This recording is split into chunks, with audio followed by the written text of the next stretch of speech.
Assalamualaikum warahmatullahi wabarakatuh. Selamat pagi, perkenalkan nama saya Muhammad Rafi Abdillah. NIM saya 2232011011. Di sini saya akan menjabarkan beberapa kasus hukum lingkungan di Indonesia maupun di internasional. Yang pertama ada kasus pencemaran lingkungan hidup di Riau.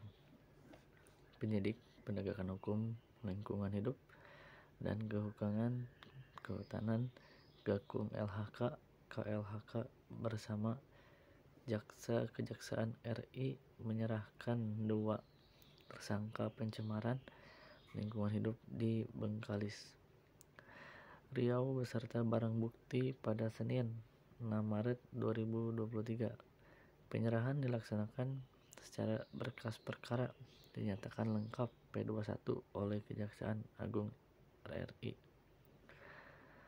Tersangka kasus pencemaran ini atas nama AN umur 40 tahun selaku General Manager PT SIPP yang beralamat di Kelurahan Galang Suka, Kecamatan Galang, Kabupaten Deli Serdang, Provinsi Sumatera Utara, dan Eka berumur 33 tahun selaku Direktur PT SIPP yang beralamat di Kelurahan Selagul, Kecamatan Medan Barat, Kota Medan, Provinsi Sumatera Utara. Penyidik penegakan hukum KLHK sebelumnya telah melakukan penahanan terhadap tersangka AN 40 tahun pada tanggal 18 Mei 2022 di rumah tahanan Bareskrim Mabes Polri. Sedangkan tersangka Eka berumur 33 tahun ditahan pada tanggal 21 September 2022 di rumah tahanan negara kelas 1 Jakarta Pusat. PT SIPP merupakan pabrik kelapa sawit yang bernama Crude Palm Oil yang berlokasi di kilometer 6 Kelurahan Pamatang Pudu, Kecamatan Mandau, Kabupaten Bangkalis, Provinsi Riau. Perusahaan tersebut dilaporkan telah melakukan pencemaran lingkungan hidup oleh Dinas Lingkungan Hidup Kabupaten Bengkalis. Setelah dilakukan rangkaian pengumpulan bahan dan keterangan serta penyidikan, diperoleh fakta bahwa perusahaan tersebut menyebabkan pencemaran lingkungan hidup berupa dumping limbah dengan melakukan pembuangan limbah secara langsung atau yang disebut bypass, dan pengolahan instalasi pengolahan air limbah atau IPAL yang tidak sesuai dengan upaya pengelolaan lingkungan dan upaya pemantauan lingkungan hidup.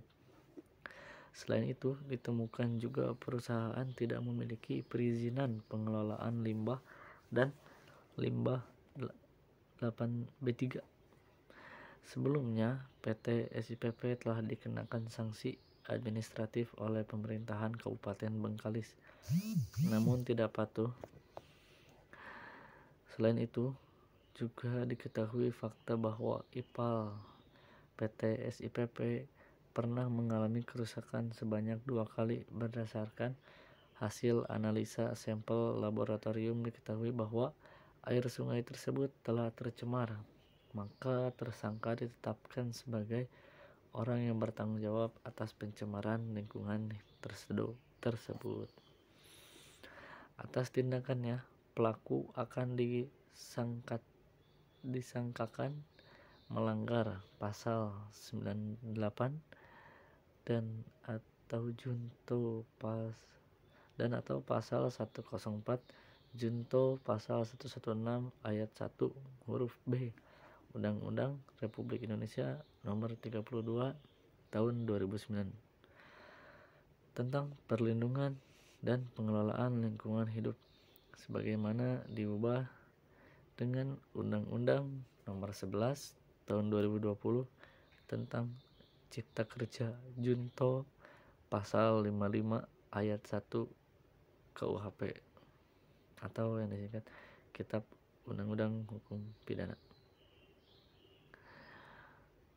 Ancaman bagi yang melanggar pasal 98 berupa pidana penjara paling lama 10 tahun dengan denda paling banyak 10 miliar rupiah dan atau pasal 104 berupa ancaman pidana penjara paling lama 3 tahun dengan denda paling banyak 3 miliar rupiah. Jelas Direktur Penegakan Hukum Pidana KLHK Yazid Nurhuda.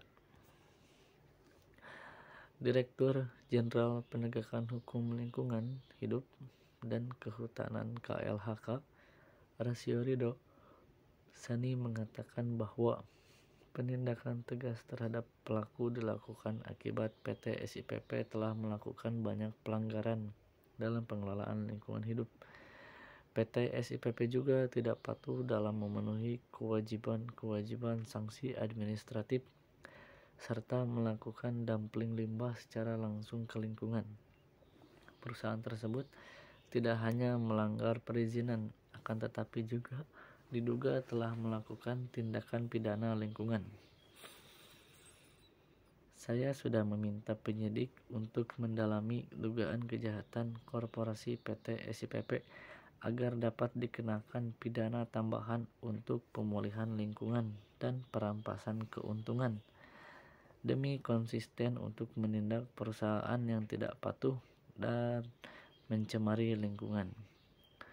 Komitmen KLHK jelas bahwa kami tidak akan berhenti untuk menindak tegas pelaku kejahatan lingkungan hidup dan kehutanan. Tegas dari Rasio.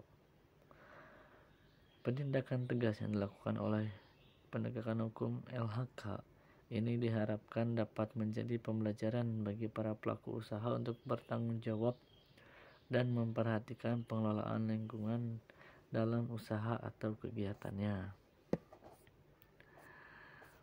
Baik, jadi dapat disimpulkan untuk kasus pencemaran lingkungan hidup di Riau ini terjadi karena suatu perusahaan yang bernama PT SIPP melakukan pencemaran berupa limbah yang dibuang secara sembarangan ataupun langsung dan tidak dibuang secara regulasi ataupun sesuai dengan aturan yang berlaku, yang menyebabkan lingkungan sekitar menjadi rusak. Kerusakan ini yang menyebabkan kerugian bagi lingkungan sekitarnya, baik itu masyarakat maupun flora fauna yang ada di sekitar tersebut.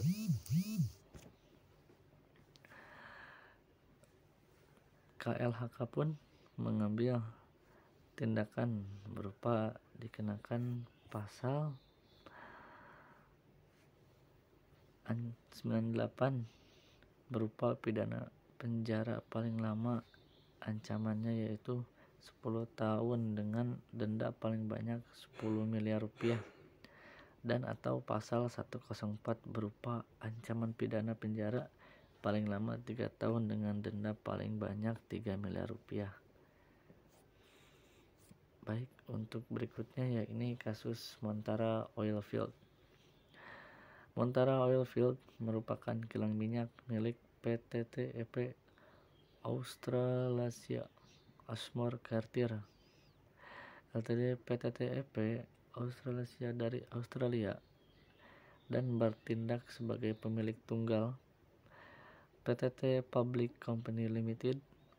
PTT berasal Thailand sebagai induk usaha dari PTT EP Australasia yang memiliki anjungan minyak yang telah menyebabkan tumpahan minyak di Laut Timor.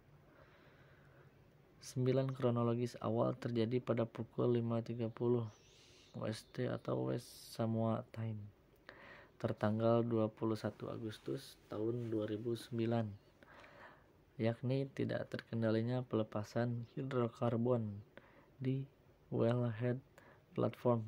Akibatnya minyak mentah skala ringan keluar ke permukaan air laut dan membuat gas hidrokarbon menguap ke atmosfer udara.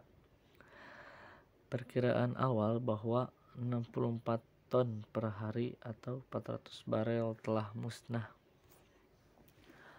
Para pihak yang terlibat dalam kasus ini adalah PT TEP sebagai operator dari kilang minyak Montara dengan status state-owned yang termasuk dalam bagian PT TEP Australasia.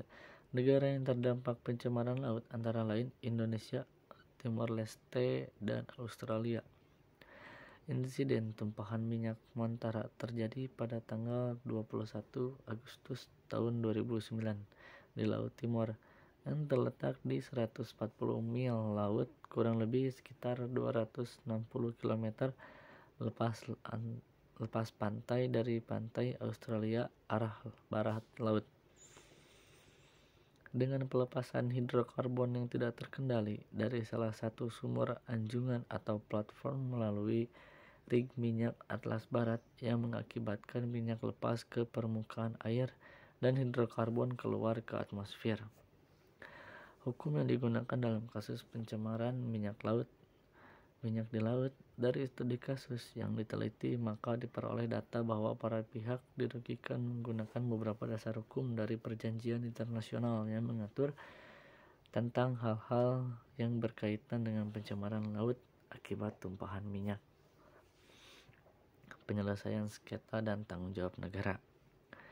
Kasus-kasus tumpahan minyak di laut yang mengakibatkan pencemaran di atas menimbulkan sengketa para pihak, di mana pihak yang dirugikan meminta ganti rugi. Berdasarkan data yang diperoleh, maka para pihak menempuh upaya penyelesaian sengketa peradilan umum dengan pemilihan mahkamah dan solusi yang diputuskan. Maka tergambar bahwa para pihak negara bertanggung jawab terhadap setiap kesalahan yang dilakukan akibat pelanggaran terhadap perjanjian internasional yang sudah diratifikasi. Ini merupakan implementasi prinsip tanggung jawab negara state responsibility yang timbul dari suatu kesalahan yang secara internasional. Penerapan prinsip tanggung jawab negara akan mengakibatkan pemenuhan ganti rugi sebagai akibat dari kerugian yang timbulkan karena tindakan yang berupa kebocoran minyak pada anjungan kilang minyak atau kecelakaan kapal tanker. Hal ini tergambar dalam ganti rugi yang diberikan kepada para pihak yang menderita kerugian.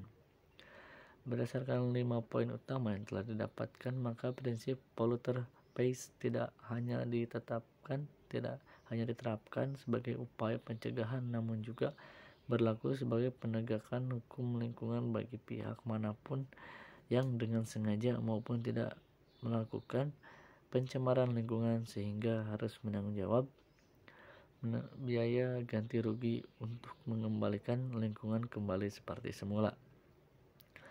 Negara wajib bertanggung jawab atas insiden pencemaran lingkungan yang terjadi di wilayah teritorialnya sebagai bentuk implementasi tanggung jawab negara atau strict liability. Tumpahan minyak di laut banyak disebabkan oleh kelalaian manusia atau human error dalam mengawasi instalasi pipa saluran minyak mentah dengan tekanan tinggi dan juga tidak efisiensi dalam mencegah kebocoran minyak meluas hingga keluar anjungan minyak atau oil rig platform. Penyelesaian sengketa akibat tumpahan minyak diselesaikan melalui pengadilan umum pada negara yang berdampak pencemaran dengan referensi melalui konvensi yang diratifikasi oleh yang bersengketa. Dalam ini yaitu perusahaan multinasional dan negara. Kesimpulannya, berdasarkan prinsip-prinsip hukum yang telah dijelaskan pada kasus-kasus pencemaran laut oleh minyak serta analisisnya berdasarkan prinsip polluter pays, yaitu bahwa prinsip polluter pays tidak dapat selalu diterapkan oleh negara yang terkena dampak pencemaran laut, khususnya tumpahan minyak, karena hal lain seperti tidak sebuah perusahaan multinasional dengan menggunakan alasan-alasan lain seperti sabotase, seperti pada contoh Niger Delta Oil Spill. Prinsip polluter pays penting dilakukan selain sebagai penegasan atas kedaulatan negara, maupun diminta itikat baik yang melakukan pencemaran lintas batas negara. Pihak yang bertanggung jawab melakukan pencemaran baik disengaja maupun tidak sejauh penulis melakukan dalam penelitian ini dapat mengemban kewajibannya untuk memulihkan serta mengembalikan keadaan seperti semula. Sebagai bukti, penerapan poltergeist merupakan tindakan sebab dan akibat yang ditimbulkannya.